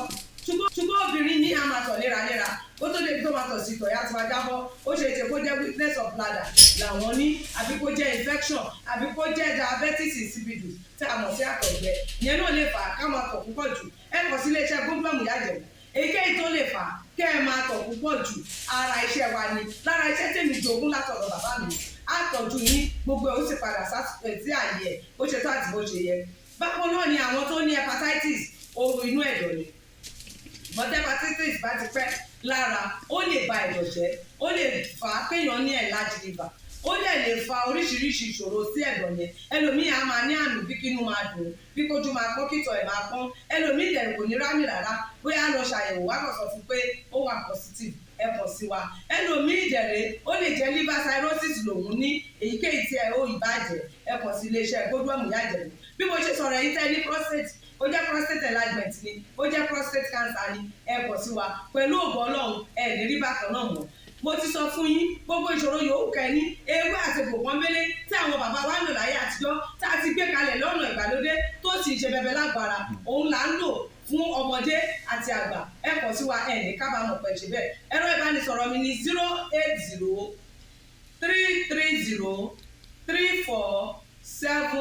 080347777 080347777 N3.7 ẹ bá wà lamẹ́ríkà kẹ́ ẹ wà ní Spain kẹ́ ẹ wà ní UK ibikíbi tẹ́ ẹ bá wà ó jẹ́ Canada ni ó lè jẹ́ Port Harcourt ni ó jẹ́ Abuja ni ibikíbi tẹ́ ẹ bá wà ẹ kọ̀ sí iléeṣẹ́ Godwin Ìyá Ìjẹ̀bú ẹ bá mi sọ̀rọ̀ lórí WhatsApp ẹ lè pè mí ẹ lè fi voice note lẹ̀ ẹ lè fi message lẹ̀ lórí WhatsApp máa dá yín lóhùn bó ṣe tó àti bó ṣe yẹ gbogbo ibi tẹ́ ẹ bá wà lè gbòógì wá máa dé ẹ sì ní kábàámọ̀ pé ẹ kọ̀ sí iléeṣẹ́ Godwin Ìyá Ìjẹ̀bú ẹlòmíì apákan ara ẹ̀ á máa kú kí ló ń fa apákan ara ẹ̀ á máa kú kí ló ń fa apákan ara fi ń kú ẹ kọ̀ sí wa ẹ máa mọ̀ ẹlòmíì ọrùn àdédé máa steve ẹlòmíì àyà ló máa dùn ẹlòmíì ẹ̀gbẹ́ ló máa dùn ẹlòmíì á máa wúkọ́ ó lè wúkọ́ kókó ti wà lẹ́nu ẹ̀ tipẹ́tipẹ́ tí ò sì ní lọ ẹlòmíì ìjẹ̀rẹ̀ ó máa ní ìṣòro àti breathe in oxygen breathe out carbon dioxide àwa máa ní ìṣòro á máa ní kàtà gbogbo ìgbà kí ló ń fà ó ṣeéṣe kó jẹ́ asthma ni ó ṣeéṣe kó jẹ́ bronchitis ó lè ṣeéṣe kó jẹ́ pneumonia cough ìwọ ni tó bá ti kàn sí wa èyí tó bá jẹ́ nú ẹ̀ ló máa determine irú egbògi tá a lè kẹ̀rà láti lè ṣe wa ẹ ṣe mọ̀ mo ti sọ fún yín o ẹ̀rọ ìbánisọ̀rọ̀ wa 080-330-34777 iléeṣẹ́ Godwin last bus stop yín ni pẹ̀lú agbára Ọlọ́run remember if it is not Godwin it can never be like Godwin. I used to tell you health is something to be treasured. Ire o. ẹ káàbọ̀ padà o. well ọ̀rọ̀ orílẹ̀-èdè Nàìjíríà là ń sọ ipò torílẹ̀-èdè yìí wà ipò tó yẹ kórílẹ̀-èdè yìí ó wà ipò tá a lálàá pa àfẹ́ kó wà. now Bọ́lá Ahmed Tinubu dé tó bá di oṣù karùn-ún May 29 ló máa pé ọdún kan lórí àlééfà.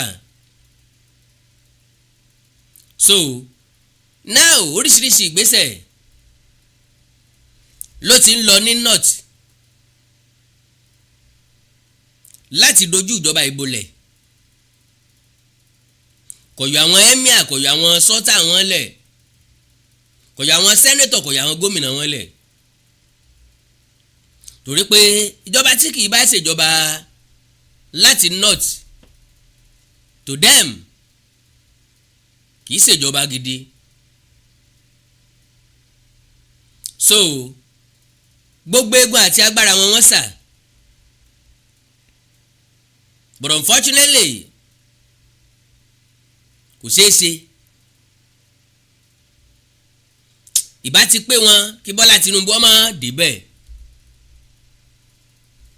because when you talk about politician you talk about Aṣíwájú Bọ́lá Ahmed Tinubu láyé ìgbà yẹn tọ́jà máa jóná lẹ̀ Yorùbá tí ò ní fún ọ lówó tí nǹkan ṣẹlẹ̀ lókè ọya tí ó ti rúwó rebẹ̀ tí ó ti rú oúnjẹ rebẹ̀ ọgbọ́n òṣèlú tó tó láyé ò sí. bàbá kiri bọmọ ìyá ẹni lójú ọba kan ò ní bẹ̀rù ẹni. èjì lọ̀rẹ́ gbà ọ̀rẹ́ ọ̀gbẹ́lẹ̀ ta bọ́ọ̀rẹ́ bá ti pé mẹ́ta bọ́ọ̀ bá ti ń fì sí bìkan ju bìkan lọ wàá ní problem. kí mo sọ tó bá ti ń fì sí bìkan ju bìkan lọ wàá níṣòro. so ẹni tó bá fẹ́ jáde orílẹ̀-èdè kò gbọ́dọ̀ jẹ́ ààrẹ ẹ̀yà ṣùgbọ́n lo and behold kò sí ẹni tí a fún lọ́kọ́ tí ó roko wájú tí ò ní roko sọ́dọ̀ ààrẹ. kò sí ẹ̀yà tó máa débẹ̀ lónìí kò sí ẹ̀yà tó máa débẹ̀ lónìí including Yorùbá tí yóò débẹ̀ tí ò ní fẹ́ fífọ́ ẹ̀yà ẹ̀ kò sí. ntí gbogbo wọn máa ń fún wa lẹ́ excuse ni pé ẹni táwọn trust tó lè bá wọn ṣiṣẹ́ náà máa fi sáwọn ministry àti parastatals tó nítumọ̀ o. so gbogbo àwọn nǹkan yẹn ò dùn mọ́ àwọn ará òkè ọ̀yá nú. problem ta ní pọ̀ a ní problem àwọn opponent Bọ́lá Tinubu tí ò wọlé. So torí pàtíkù ò ti sọ̀rọ̀ yẹn, torí pé Peter Obi tán ò ti sọ̀rọ̀ yẹn, ó believe pé wọn ò ṣe nǹkan kan lábẹ́lẹ̀ against gọ́ọ̀mẹ̀ntì ń bẹ lóde. Ojú oorun lọ́wọ́ àtètè jí, wọ́n ń sáré here and there almost every day láti ibi ìjọba ìwó. Wọ́n gbàdájọ́ ilé ẹjọ́ for gbígbà sake, wọn ò gbádọ́kàn. And lóòrèkóòrè ni wọ́n ń kànlẹ̀kùn ẹnu géètì àwọn ológun pé ẹ dá sí ìjọba yìí. Lọ́kàn wọn àti lọ́kàn wa ará òkè ọya bíi káwọn ológun ọ gbàjọba. My dear brothers and sisters, as a Yoruba man or Yoruba woman, the earlier the better. Tó o bá kí da ìjà àtìjàngbọ̀n rẹ bá kọ̀, tó wá ní lọ́kàn wípé ẹjá jọ dúró gẹ́gẹ́ bí ọmọ ogun lẹ́yìn aṣíwájú Bọ́lá Ahmed Tinubu. Ó láìkè tẹ́lẹ̀tẹ́lẹ̀ kó tó dìbò, ó ní interest nínú kó wọlé, ó support ẹ̀ pé kó wọlé, ṣùgbọ́n tí wá wọlé. Because whatever tó bá ṣe fún Bọ́lá Tinubu ní táìmù yìí, ó ṣe nǹkan kan fún o, ara ẹ̀ ló ṣe fún o. I can tell you this categorically that gbogbo èso tó tara Bọ́lá Tinubu jáde gbàgbé ẹ̀, wọ́n ti kó nínú ẹni tí ìyà ó jẹ lọ́la tàbí tẹ́bi ọ̀pá lọ́la. Kò sí bí nǹkan ṣe é dàrú fún èèyàn tó, sorry to use that language. Káwá sọ pé ayé yí padà, ológìnní bẹ̀rẹ̀ sí ní bí ọmọ ewúrẹ́, àgùntàn ń bí ajá. Kò sí kankan nínú ọmọ Bọ́lá Tinubu tí yóò mọ ìṣẹ́ àti òṣì mọ́, ó ti bọ́. Bínú ẹ bá wá ń dùn pé Bọ́lá Tinubu parí ìjọba àbí ó parí ìjọba, tó bá parí ìjọba àǹfààní ti ẹni, tí ó bá parí ìjọba orí burúkú olódì ẹni. Because ibi tí màánù yìí ní lọ́kàn láti mú wa dé, àwọn nǹkan tí màánù yìí ní lọ́kàn láti wá correct gẹ́gẹ́ bí èèyàn ẹlẹ́ran ara. When you are in Bọ́lá Tinubu's position, bẹ́ẹ̀ mi bá wà ní position máa ríra mi gẹ́gẹ́ bí ẹni pé kí mo tó ń béèrè lọ́wọ́ Ọlọ́run tí ò tí ì ṣe fún mi. Tó bá jówó mo ní in essence, bó bá jẹ́lé ni mo ní in essence, bó bá jẹ́lẹ̀ ni mo ní in essence, tó bá jẹ́ dúkìá ni mo ní in essence, what else? Tó bá jẹ́ pò ní ipò wo ni mo tún fẹ́ láyé jùpò president lọ, ọ̀tán. I have came, I have saw, I have conquered. Bó bá jẹ́ mi lòun o,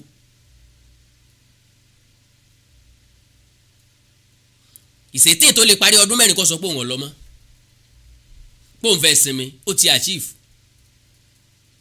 But where will you be? Which position will you be?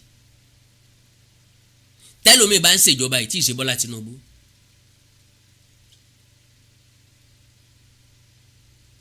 Ó lè má pọn kókó fórílẹ̀-èdè yìí, yóò pọn báyìí báyìí. A máa rí àpẹẹrẹ ìṣèjọba gan bá ṣe ń ṣèjọba. Ẹ jẹ́ àfìfẹ́ wa sáṣíwájú Bọ́lá Ahmed, bóyá nífẹ̀ẹ́ àbá nífẹ̀ẹ́, ẹ jẹ́ àgbàgbé yẹn, ẹ jẹ́ àgbé yẹn ti sẹ́gbẹ́ kan. Òun gan ọ̀fẹ́ ká nífẹ̀ẹ́ òun, because ìfẹ́ wa níní sí kò nítumọ̀ sí. Nǹkan ni ó fún lóúnjẹ, nǹkan ni ó dìbò fún. Ṣéfẹ̀ la fi dìbò fún ni, ń borí ló gbé débẹ̀. So my dear brothers and sisters, the earlier the better you embrace peace. Òdodo nìkan ní gbórílẹ̀-èdè lékè, ìfẹ́ àìṣẹ̀tàn ní mórílẹ̀-èdè tẹ̀síwájú o. Bílù òdùn tó de òrójú ń bo láti wá rọmọ tálákà tí ó ròde ẹmu, Yorùbá lọ sọ ọ́. Mo fẹ́ràn Yorùbá pọ̀.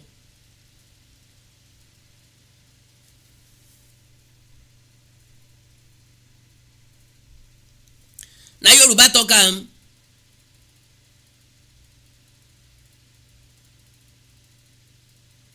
pé bílù òdùn tó de òrójú kó síbi táti rọmọ tálákà tí ó ròde ẹmu, wọ́n ní ìrọ̀rùn ogi ní ìrọ̀rùn ẹyẹ. Àfáà tó ní yóò mú ọmọ rẹ̀ ò ní jẹ tíra. Ẹjẹ́ àpọ̀ tẹ̀tì ká gbé ìfẹ́ sókè káyé kọrin kówókówó kórílẹ̀-èdè yóò lè tẹ̀síwájú. Mi ò sọ kó lè bá fẹ́ràn mi o, mi ò ránṣẹ́ rárá. Fífẹ́ràn mi ẹ̀kọ́ ni màá fi jẹun rárá. Ọlọ́run tó dá mi ń bọ́ mi látijọ́ tán ti bí mi. Ọmọ ibi tí mo fẹ́ dé ó sì mọ tí mo fẹ́ jẹ́. Mi ò dẹ̀ jí kí n káwọ́ gbéra alákìtìyàn lẹ́ gbogbo èèyàn mọ̀ mí sí. Só túmọ̀ sí pé yọ́ pẹ́ ni o yọ́ yà ni o ń débi tí mò ń lọ. Má wulẹ̀ sunkún. Má wulẹ̀ banújẹ́ nítorí tèmi. Ẹni tí inú bá ń bí lè lọ họ́ọ̀gì transformer. Ẹni inú bá sì ń bí lábíjù ó lè kó sí tírélà lẹ́nu. Ẹni tí ẹrù ikú gbóná bá sì ń bá lè lọ bọ́ sódò. Mo ti wáyé tí wáyé ń bá wá ń di ọ lọ́wọ́ ó lè lọ pokùnso. But I will say things as they are. Whether you like me or you like what I'm saying, I don't care. But the opportunity I have is the platform is mine, the mouth is mine. So ẹjá pọ̀tẹ̀tì ká gbé ìfẹ́ sókè ká yé kọrin kówókówó bọ́ bá wó kò síbi tó sá lọ ó ní wọlẹ̀ ó sì ní bá nú afẹ́fẹ́ lọ. N tó jọ pé wa ní kórílẹ̀-èdè yìí kó ní ìlọsíwájú kó ní ìtẹ̀síwájú ká lè gbé ìgbé ayé rẹ̀ káwa náà ó lè jẹ mọ̀dùmọ́dùn ayé níwọ̀nba. Having said that, bọ́ọ̀rọ̀ ẹnu mi ọba le jù tètò tí mo ṣe ọba bí ọ nínú jù. Mo fẹ́ ní radio station. Mo láìkì kí n mọ promise ara mi o. Mo dẹ̀ láìkì kí n ní ambition. Kí n dẹ̀ ní àlá. Kí àlá mi ó dẹ̀ wá sí ìmúṣẹ. Mi kì í dẹ̀ kíá ìhà tí èèyàn kọ sí. Because unlike me, tó bá jẹ́ gbà kan ni bí mo ṣe ń sọ̀rọ̀ yẹn yóò ti sú mi ní lè sọ mọ́. Ṣùgbọ́n bóni ti rí ọ̀la ìrí bẹ́ẹ̀ ni babaláwo fi máa ń dífá ojoojúmọ́. Bóyájọ́ tí n ò bá sọ ni wọ́n rẹ̀ ń tí yọ́ ràn mí lọ́wọ́ lẹ́yìn tí yọ́ ràn mí lọ́wọ́ gbọ́n tí mò ń sọ. Mo nílò èèyàn 500 people tó lè fún mi ní 100,000 naira láti mú àlá mi nípa níní radio station ṣẹ. Ẹni tọ́lọ́wọ́ bá rán sí yàn kí wà ṣiṣẹ́ yàn. Kò sí ẹ̀dá tó pé tàbí tó mọ́ tán tàbí tó dáa tán tí ò lábùkù tàbí tí ò ní kùdìẹ̀kùdìẹ̀ tí ò níbi tó kù sí. Ìyẹn ẹlẹ́ran ara ni mí. Mo lè ṣe ń tí ọ̀dà lónìí kí n ṣe ń tí ọ̀dà lọ́la. Mo sì wá lè ṣe ń tí ọ̀dà lónìí kí n tún wá ṣe ń tọ́da lọ́la. Lélẹ̀ tó túmọ̀ sí pé ohun tí ẹ̀dá bá ń ṣe ni yóò ṣe kíni ni yóò gbà. Ẹ̀yin èèyàn mi lórí TikTok fóònù yẹn gbóná like ó máa kú dànù nísìn. Ó gbóná like. So God bless you. Now tá bá wá rí èèyàn tí Ọlọ́run rán sí mi tẹ́ bá wà nínú àwọn 500 tí yóò fún mi ní 100,000 naira, don't get it twisted. Ó máa pé bí ó bá sì pé Ọlọ́run ó ṣe yanu. Láìpẹ́ láì jìnnà wọ́n wà bá ọ tájọ celebrate pé àlá mi ṣe kínni ó wá sí ìmúṣẹ. So bẹ́ẹ̀ bá jẹ́ kan nù ẹja sọ̀rọ̀ lórí WhatsApp +234 904 851 9362 +234 904 851 9362. Ẹ like ẹ follow page mi lórí Facebook Awikonko TV àti Awikonko TV live.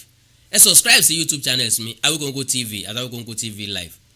Ẹ wá ní nǹkan pàtàkì tẹ́ fẹ́ kájọ sọ ẹ já sọ̀rọ̀ lórí WhatsApp nìkan +234 904 851 9362 +234 904 851 9362. Àwọn onísùnmọ̀mí wọ́n ní àwọn fẹ́ gba wọ́n jìyàn 16 gbé wọ́n láwọn fẹ́ gba 40 trillion. Wọ́n dárúkọ 40 trillion bí ìgbà tán dárúkọ 40,000 naira. Wọ́n gba Ilos vans 11 Ilos tuntun ni o wọ́n fẹ́ gba 11. Wọ́n dẹ̀ gba motorcycle 150. Motorcycle yẹn nìsín àwọn kan nú ẹ̀ ó dàgbò ti lé ní 900,000 naira. Ká sọ pé 1 million naira, that is 150 million naira. Mi owó Ilos náà another inú 40 trillion naira tán bá gbà àwọn ò lè ra Ilos ńbẹ̀ wọn ò lè rọ̀kadà ńbẹ̀. ọlọ́run ràn gbogbo wa lọ́wọ́. ilé tí yóò wù mí bẹ̀ ni pé ìwọ ọmọ Yorùbá mọ́ bá wọn gbé òkè mọ́ bọ́n bá sì ti ń gbé òkè stop dancing to their tunes. Let's make peace in our land. orílẹ̀-èdè Yorùbá kò ní dàrú, èdè àti àṣà Yorùbá ò ní parun, ìlú wa ìlú yín yóò tòrò mẹ́nẹ́mẹ́nẹ́. ìjínigbé ìgbésùmọ̀mí ìfẹ́ranjẹko nílẹ̀ wa ìjọba kọ́ la máa dúró de o. ọ̀rọ̀ tí mò ń sọ yẹ kó yé ọ yẹ kó yé ọ lọ́gbọ́n fúnra lára wa ni, kì í dẹ̀ sọ̀rọ̀ pàápàriwo. ará abúlé kọ̀ọ̀kan ni yóò jìjà abúlé ẹ̀, ará ìlú kọ̀ọ̀kan ni yóò fọ ìlú ẹ̀ mọ́. God bless you all. Bye gàrí o. n lè ti yá kan dààmú rélé mi o, n lè mọ̀ yá ẹrú ọkàn mo ti ń lọ o.